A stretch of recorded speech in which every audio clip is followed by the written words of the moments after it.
Elisabeth Borne doit prononcer cet après-midi sa déclaration de politique générale et elle joue gros. Pas sur son sort dans l'immédiat, parce qu'on le sait, elle ne sollicitera pas la confiance de la part des députés vu qu'elle n'a pas de majorité à l'Assemblée.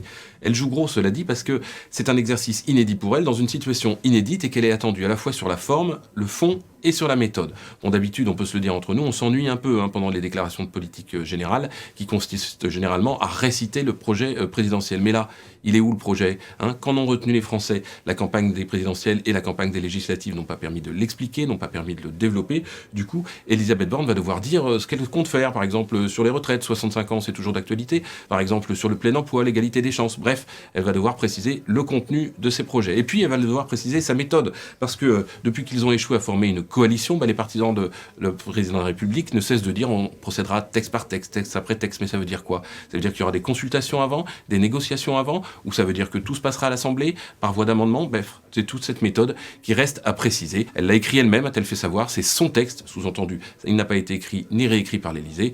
Tant mieux pour elle, on se souvient que c'était arrivé par le passé, François Mitterrand l'avait fait pour Édith Cresson, et elle s'était plantée.